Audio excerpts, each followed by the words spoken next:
नमस्कार. इंग्रजी बोलताना किंवा लिहिताना वाक्याला खरा अर्थ देणारा सगळ्यात महत्त्वाचा शब्द कुठला असेल? विचार करा. बरोबर ओळखलत, क्रियापद. आज आपण इंग्रजी भाषेच्याच ह्याच इंजिनबद्दल म्हणजे वर्ब्सबद्दल बोलणार आहोत. चला पाहूया हे नक्की काय प्रकरण आहे. विचार करा, तब्बल 80% इंग्रजी आपल्या मुठीत येऊ शकतं, फक्त क्रियापदं म्हणजे वर्ब समजल्यावर. हो, हे अगदी खरं आहे. असं समजा की क्रियापदं ही इंग्रजी व्याकरणाची एक मास्टर की आहे. एकदा ती हातात आली की इंग्रजी बोलण्याचा मार्ग अगदी सोपा होऊन जातो. आपण त्यांना इंजिन का म्हणतोय? कारण गाडी जशी इंजिनशिवाय पुढे जाऊच शकत नाही, तसंच इंग्रजी वाक्य क्रियापदाशिवाय पूर्णच होत नाही. तर आपल्या पहिल्या भागात आपण हेच बघणार आहोत की क्रियापदं वाक्याचं इंजिन म्हणून नेमकं काम कसं करतात. अगदी सोप्या भाषेत सांगायचं झालं तर क्रियापद म्हणजे काय? तर काम. वाक्यातला जो कर्ता आहे तो जे काही काम करतो, मग ते धावण्यासारखं शारीरिक असो किंवा विचार करण्यासारखं मानसिक, ते दाखवणारा शब्द म्हणजे क्रियापद. सिंपल. आता इंग्रजीमध्ये हजारो क्रियापदं आहेत, पण थांबा, घाबरून जाण्याचं काहीच कारण नाही.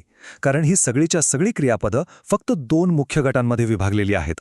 आणि हे 2 गट एकदा का आपल्याला समजले की इंग्रजी व्याकरण एकदम सोपं वाटायला लागेल. आणि हे 2 प्रकार आहेत, मेन वर्ब्स आणि हेल्पिंग वर्ब्स. यातला फरक तर खूपच मजेशीर आहे. समजा एक सिनेमा बनतोय, तर मेन वर्ब म्हणजे मुख्य क्रियापद हा त्या सिनेमाचा हिरो आहे, जो सगळं ॲक्शन करतो. आणि हेल्पिंग वर्ब म्हणजे सहाय्यक क्रियापद हा आहे डायरेक्टर, जो हे ठरवतो की हिरोची ॲक्शन कधी होणार, कशी होणार, म्हणजे भूतकाळात की भविष्यकाळात. चला तर मग सगळ्यात आधी आपण भेटूया ते डायरेक्टर्सना म्हणजे हेल्पिंग वर्ब्सना. हे बघायला छोटे छोटे शब्द वाटतात, पण तुम्हाला आश्चर्य वाटेल की हे वाक्याचा पूर्ण अर्थ कसा काही क्षणात बदलून टाकू शकतात. आता या हेल्पिंग वर्ब्समध्ये सुद्धा ना 2 मुख्य फॅमिलीज आहेत, म्हणजे 2 टीम्स आहेत असं समजा. यातली पहिली टीम वाक्याची वेळ ठरवते आणि दुसरी टीम वाक्याचा मूड म्हणजे त्यातली शक्यता किंवा गरज काय आहे हे ठरवते. ही पहिली फॅमिली आहे ऑक्झिलरी वर्ब्स. यांना आपण टाइम सेटर्स म्हणू. यात मुख्य 3 सदस्य आहेत, बी, हॅव आणि डू. आणि इथे बघा त्यांची वर्तमान काळातली आणि भूतकाळातली रूपं कशी बदलतात.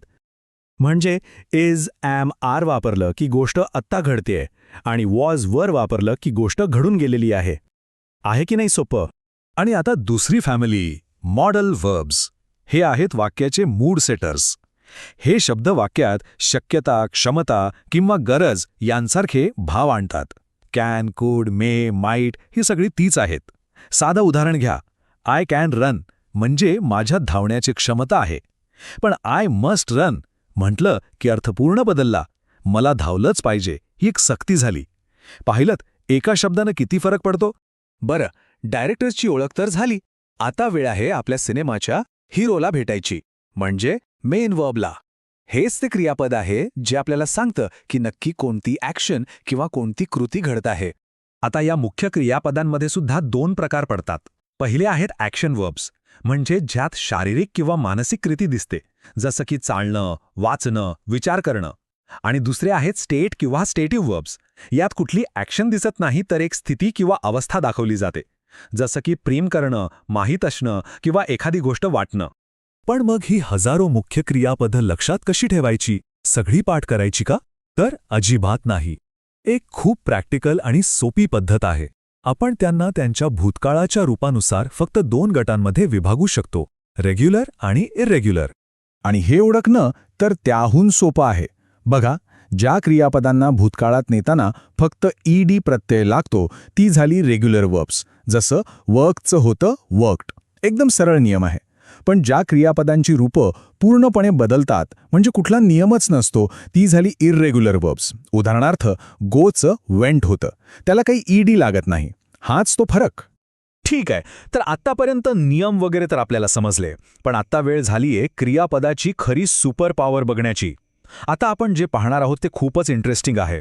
तयार रहा हे बघायला की फक्त एक छोटासा शब्द बदलल्यामुळे वाक्याचा संपूर्ण अर्थ कसा उलटापालटा होऊ शकतो. चला यासाठी एक छोटासा प्रयोग करूया. आपण एकच वाक्य घेऊ आणि त्यात बाकी काहीही न बदलता फक्त हेल्पिंग वर्ब म्हणजे सहाय्यक क्रियापद बदलत जाऊ आणि मग बघूया काय जादू होते ते. आपलं मूळ वाक्य आहे ही इज डुईंग वर्क. इथे इज हे हेल्पिंग वर्ब आहे आणि ते आपल्याला काय सांगतंय की काम आता ह्याच क्षणी वर्तमान काळात सुरू आहे. आता बघा गंमत, आपण फक्त इज काढून त्याच्या जागी वॉज ठेवलं. वाक्य झालं ही वॉज डुईंग वर्क, आणि झालं अख्खं वाक्य भूतकाळात गेलं. तो काम करत होता. पाहिलंत, फक्त एका शब्दाने वाक्याची वेळच बदलून टाकली. आणि आता आपण विल बी वापरूया. He will be doing work. झालं, वाक्य थेट भविष्यकाळात गेलं. तो काम करत असेल. म्हणजे इज, वॉज, विल बी हे छोटे शब्द म्हणजे वाक्याची जणू काही टाईम मशीन आहेत.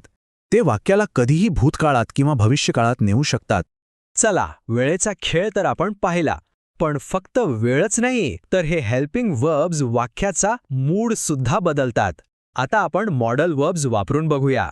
समजा आपण वाक्य घेतलं, he would be doing work. इथे वुड वापरल्यामुळे अर्थ काय झाला की आपण एक कल्पना करतोय, एक अंदाज लावतोय. आपल्याला नक्की माहीत नाही, पण तो कदाचित काम करत असेल अशी एक शक्यता आपण मनातल्या मनात रंगवत आहोत.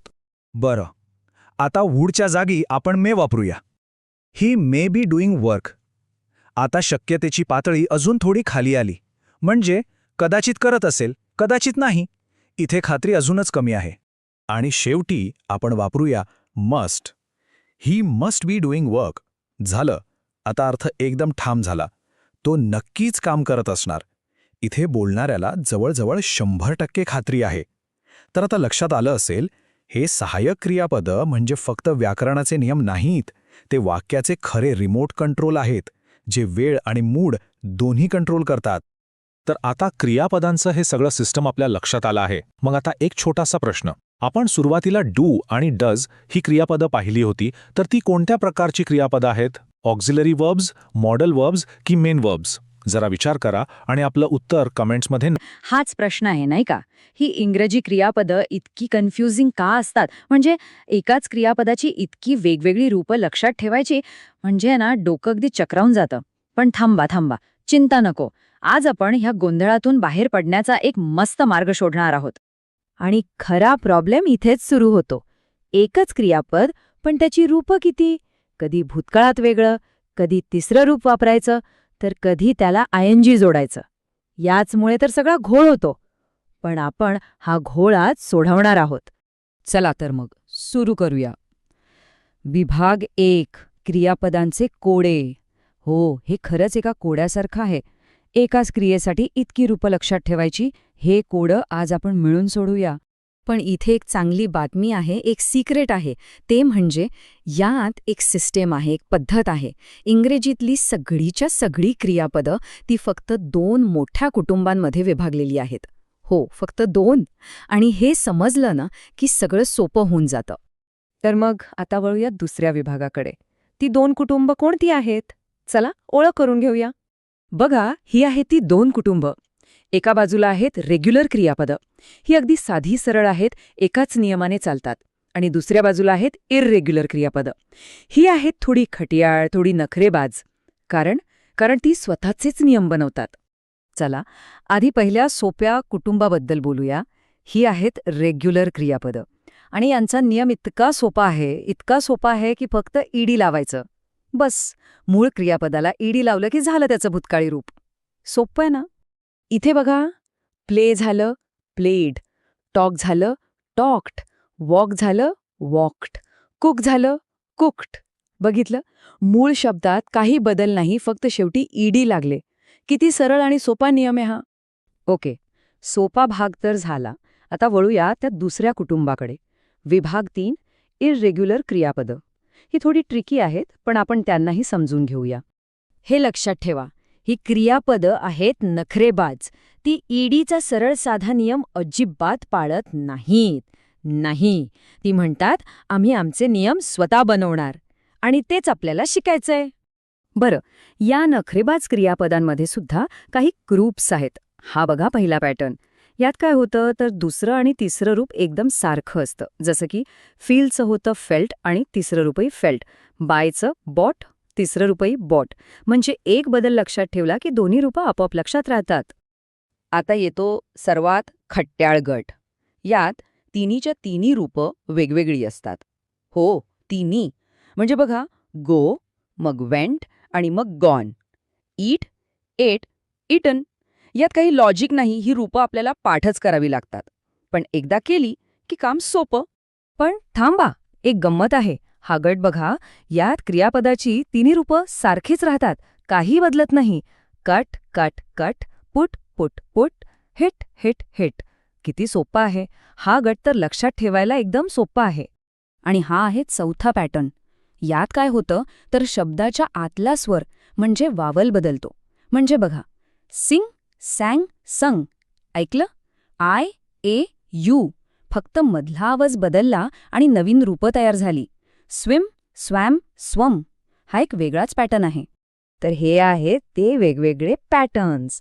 पण आता एक प्रश्न मनात येतोच की असं का? इतका गोंधळ का? चला आता हेच समजून घेऊया चौथ्या विभागात, हे का आणि आता पुढे काय करायचं. हाच तो प्रश्न आहे. ही खट्याळ क्रियापदं आली कुठून? म्हणजे जर ईडीचा नियम इतका सरळ आणि सोपा होता, तर मग ह्या सगळ्या वेगळ्या नियमांची गरजच काय होती? बरोबर ना? याचं उत्तर मिळतं इतिहासात. बघा, इंग्रजी भाषा ही काही एकसंध भाषा नाहीये. ती लॅटिन, फ्रेंच, हिब्रू अशा अनेक भाषांमधून शब्द घेऊन तयार झाली आहे.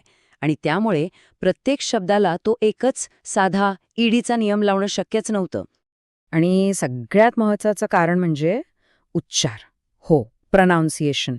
जर प्रत्येक शब्दाला ईडी लावलं असतं ना, तर काही शब्दांचे उच्चार इतके विचित्र झाले असते की बोलणंच कठीण झालं असतं. हे उदाहरण बघा, म्हणजे सगळं स्पष्ट होईल. गो या क्रियापदाला ईडी लावलं असतं तर काय झालं असतं? गोड. त्याचा उच्चार जवळपास गॉड म्हणजे देव असा झाला असता. केवढा मोठा गोंधळ झाला असता. आणि म्हणूनच हा गोंधळ टाळण्यासाठी वेंट आणि गॉनसारखी पूर्णपणे वेगळी रूपं तयार झाली. इंटरेस्टिंग आहे ना? तर मग आता हे सगळं शिकायचं कसं, याची एक एकदम सोपी स्ट्रॅटेजी आहे. स्टेप 1, आधी फक्त रेग्युलर क्रियापदं आणि तो ईडीचा नियम पक्का करा. स्टेप 2, मग इररेग्युलर क्रियापदांचे आपण जे गट बघितले त्यानुसार एक एक गट करून शिका. आणि स्टेप 3, सगळ्यात महत्त्वाचं, वाक्यांमध्ये त्यांचा वापर करून प्रॅक्टिस करा. बस इतकंच करायचं आहे. तर आज आपण जे काही शिकलो त्यावर नक्की विचार करा. या सगळ्या नखरेबाज क्रियापदांमध्ये कोणता पॅटर्न सर्वात जास्त रंजक वाटतो? ज्याची तिन्ही रूपं सारखीच आहेत तो, की ज्यात फक्त स्वर बदलतो तो? कमेंट्समध्ये नक्की कळवा की कोणता पॅटर्न सगळ्यात जास्त